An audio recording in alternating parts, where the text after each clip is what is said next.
Some say that wealth lies in opportunities, the right connections, or willpower. But what if the real reason money doesn't stay in your life is far beyond any external factors? What if what determines the presence or absence of prosperity is a type of invisible, subtle, yet absolutely decisive energy? Have you ever felt exhausted from trying everything to get results and still seeing everything slip through your fingers like sand? Have you ever felt that something is holding you back, even when you're doing everything right? Perhaps the fault lies not with you, but with the way your consciousness has been trained to understand money. Since ancient times, there's been a teaching reserved only for those who wish to go beyond the surface, Kabbalah, not as dogma, but as a precise system of vibrational guidance. This knowledge affirms that money is not a neutral object. It is an energetic manifestation that responds to internal states. If this content is showing you a new path, enjoy the video now. Share it with someone who is seeking more clarity and comment on which city or country you're watching from. For Kabbalah, money is not earned, it is allowed to enter.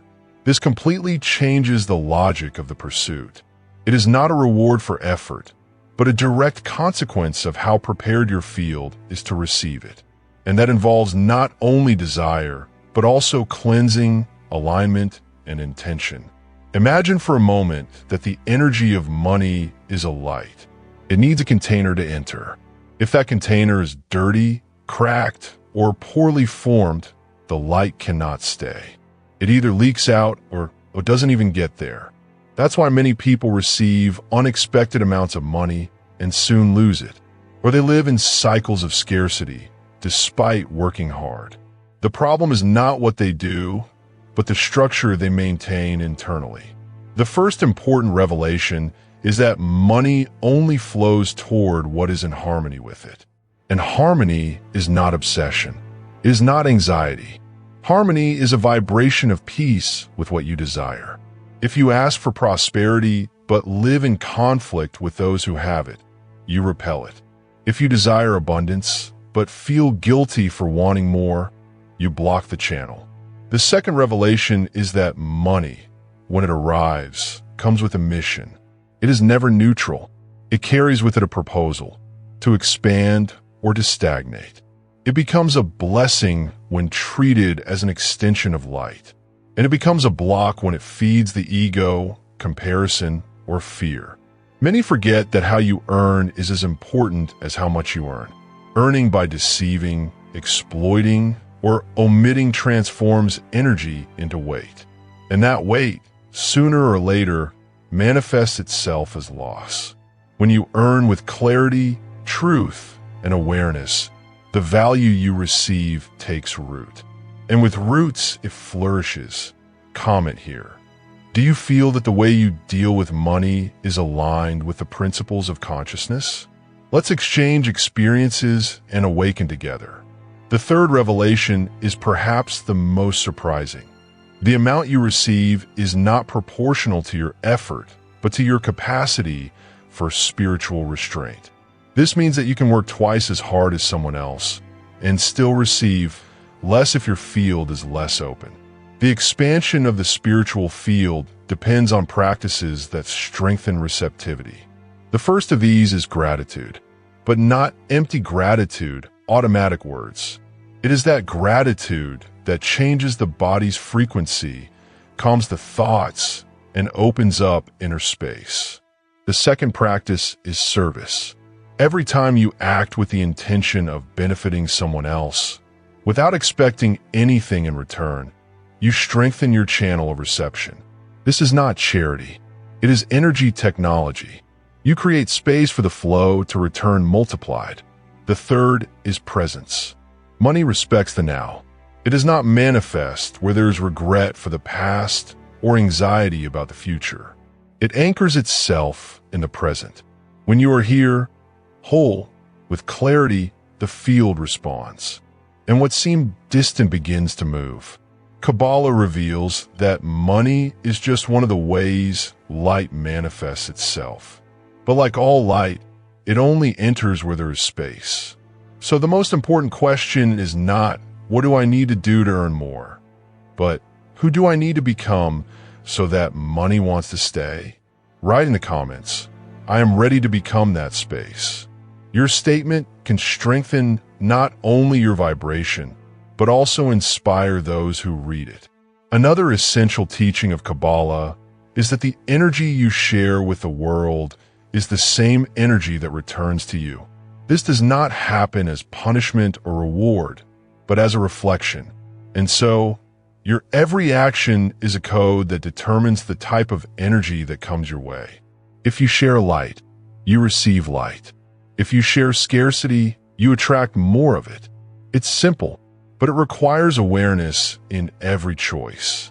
From how you talk to others to how you treat yourself.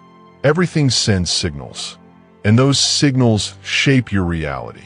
Money, as an extension of light, recognizes where there is coherence, where there is truth, where there is preparation. It is selective, not out of arrogance, but by nature. Light does not settle where there is darkness that refuses to be seen. It enters where there is a willingness to cleanse, expand, and transform. Therefore, the real question is not how to get more money.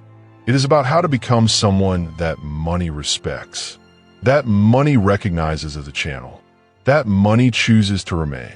And that starts now, in the silence of your intention, in the adjustment of your vision, in the way you look at what you have, what you ask for, and what you offer. There are times when everything seems to be in the right place. Discipline, effort, good intentions.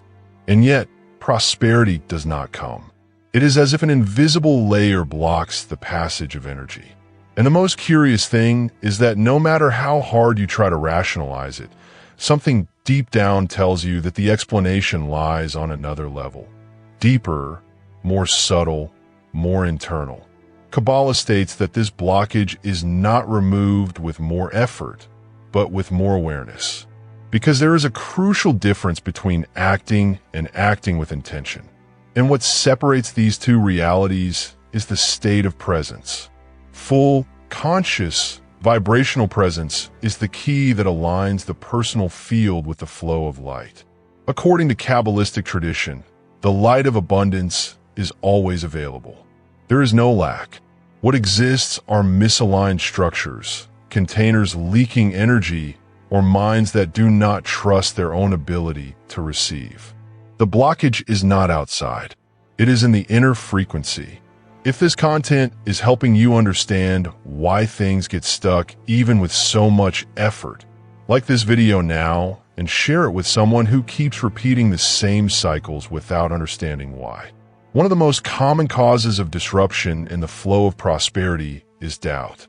Not the doubt that is spoken aloud, but the silent doubt that whispers in the back of your mind. Will it really work? What if I fail? What if it's not for me? These questions are not neutral. They sabotage the transmission of light. According to Kabbalah, doubt is like a cloud that stands between the source and the receiver.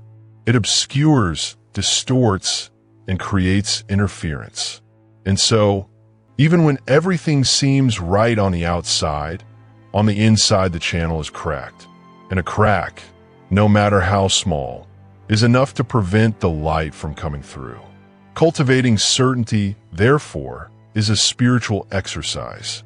It is not about forcefully eliminating fear. It is about replacing fear with presence. Confidence does not come from repeating phrases. It flourishes when we assume that the universe does not fail, and that if something has not yet arrived, it is because the internal ground is still being prepared. This preparation involves several levels. The first is re-educating the mind. For years, we have been trained to think that success is the exclusive result of effort, and that the value of things lies in sacrifice. But Kabbalah teaches that true abundance comes from the alignment between intention and truth. And this alignment requires detachment from old programming. The second layer is forgiveness. Old grudges, unresolved hurts, broken promises, All of these weigh heavily on the vibrational field, and the more weight you carry, the less able you are to sustain light. The energy of prosperity needs lightness. It needs space, and that is only possible when you let go of the past. Forgiveness, in this context, is not just a noble gesture. It is an energetic resource. Every time you release someone from guilt, you clear part of your own field. You create a space where light can enter. You repair the cracks, and thus, the flow is restored. Share in the comments. I choose to let go of the past. If you wish, share which area of your life needs this release. Your choice may help others to reflect as well. The third point of preparation is silence. Not the silence of omission, but the silence of restraint. When you decide to build something big, you need to understand that not all environments are fertile for it. Your projects, ideas, and desires are seeds. And seeds do not grow under premature exposure. Kabbalah recommends seclusion. Work in silence. Grow away from prying eyes. Talk less and act more. Because the energy surrounding your dreams is still fragile. And if exposed prematurely, it can be contaminated by frequencies that are not in harmony with your purpose. In addition, there's a little known but essential principle. Money has memory. It retains the frequency with which it was generated, used, and transferred. When it comes from clean sources, it carries light. When it comes from dark practices, even small ones, it carries distortion. It is not just a matter of ethics, but of vibration. The way you deal with money, how you earn it, how you use it, how you share it, determines the type of energy it activates around you. If money arrives with clarity and is treated with awareness, it generates expansion. But if it arrives with manipulation or fear, it brings imbalance. That's why Kabbalah guides practices such as setting aside 10% of everything you receive, not as a mandatory payment, but as an act of purification. By giving back a portion to higher causes, you cleanse the rest. You declare, I am not the owner, I am the channel. And this position reconfigures your field. Another powerful point of Kabbalistic wisdom is the observation of cycles. Not all moments are conducive to harvesting, and often, impatience breaks what was already about to blossom. It's like pulling up a plant because it hasn't borne fruit yet. But every seed respects the time of the earth. When you understand cycles, you stop rushing. You start listening to the signs, observing the details, understanding that the universe does not move by haste, but by coherence. And when there is coherence, there is flow. Right here, I am ready to respect the time of my harvest and feel how this changes your inner posture. And speaking of time, there is another aspect that Kabbalah highlights in depth: the environment. Your energy is influenced by those you allow to be close to you. Draining relationships, negative words, constant comparisons, all of this creates interference. And when there is interference, the spiritual channel becomes contaminated. You don't have to cut ties aggressively, but you do need to make conscious choices. Prioritize environments that strengthen you. Be with people who believe, who build, who expand. Because when two or more consciousnesses unite with the same purpose, the light intensifies. And that has a direct impact on prosperity. Money is not just a reflection of effort. It is, above all, a reflection of alliance. Alliance with truth, with clarity, with service, and with cycles. And when that alliance is active, the field opens up. Another essential point is the view of one's own work. Many see their activities as burdens, as obligations that must be endured until the money comes. But Kabbalah offers another perspective. All work is an altar. Every task can become a service of light if it is done with intention. By asking yourself every day, who am I helping with this? You transform your work into an offering. You convert your time into a contribution. And when that happens, the universe gives back exactly what you are giving. not as change, but as a natural extension. So, before you think about changing careers or giving something up, adjust your intention. See if you can transform the way you do things. Because sometimes it's not what you do that needs to change, it's the energy with which you do it. And finally, remember, money is just a messenger. It responds to invisible commands. It follows directions that are not in numbers, but in frequency. And when you understand this, you stop chasing and start attracting. The truth is that light only stays where there is space. No matter how much you want prosperity, it cannot settle in a field where there is internal chaos, confused thoughts, and contradictory feelings. The energy of abundance requires structure. And it's not just about external organization, it's about vibrational stability. Kabbalah teaches that money responds to clarity. Where there is doubt, it hesitates. Where there is fear, it retreats. And where there is guilt, it avoids. It is like a subtle form of intelligence that seeks favorable environments in which to expand. And when it finds someone in harmony with the light, it stays. That's why so many people lose what they've worked so hard to achieve. The problem was never the achievement. It was the lack of preparation to sustain it, the lack of awareness, the absence of a higher purpose to give direction to what arrived.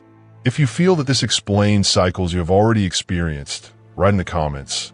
Now I understand why it didn't work out. This awareness is already a new beginning. Kabbalah shows that there is no light without a vessel. The universe does not deliver blessings to those who merely desire them. It delivers them to those who prepare themselves. And that preparation begins within. It begins with adjusting your gaze, with realigning your intentions, with letting go of the burdens that prevent flow. The first burden that needs to be let go is the need for control. Many people live imprisoned in mental schedules. If things are not exactly as they imagine, they already believe that something is wrong. But the universe operates with superior intelligence, and the divine plan does not always follow human logic. As long as there is rigidity, there will be frustration. But when you exchange control for trust, the field changes. Energy begins to flow again. What seemed to take a long time begins to happen. And what seemed impossible proves to be perfectly possible, but only for those who are ready to let go. Another revealing point is how we interpret the silence of the universe. When something doesn't happen, the mind quickly assumes it's not going to happen. But Kabbalah reveals that the greatest movements of light are silent. They happen when everything seems still. The time we spend waiting is when the universe is preparing. Anxiety is the enemy of light because it shows that deep down there is still mistrust. And if there is mistrust, the channel narrows. True trust does not ask for proof. It takes a stand. It sustains faith even when there are no signs. Share here, I trust even without seeing. This attitude activates the vibration of conscious reception. Kabbalah also teaches that there are times when life seems to fall apart completely. Nothing works. Doors close. Relationships end. Paths break. And in that moment, it's easy to believe that everything has gone wrong. But spiritually, this is the highest point of transformation.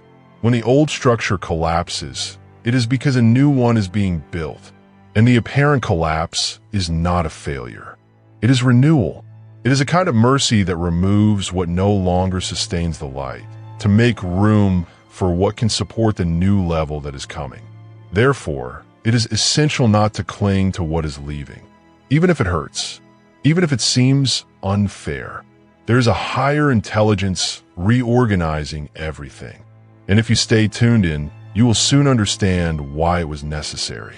Another powerful lesson from Kabbalah is about the energy of giving back. Everything you offer to the world returns, but the return does not happen at the time you expect. It happens when it is ripe. Every act is a seed, and every seed blooms when it finds the right soil. That is why nothing is in vain. No action taken with truth is lost. Even if the result is not immediate, even if no one sees it, the universe records it, and at the right moment, it returns it, always in the form of expansion, always with precision. Right here, my seed will blossom. This is a vibrational pact with the time of harvest. And if there is one thing the universe respects, it is consistency. The alignment between what you think, what you feel, and what you do. When there is consistency, there is strength.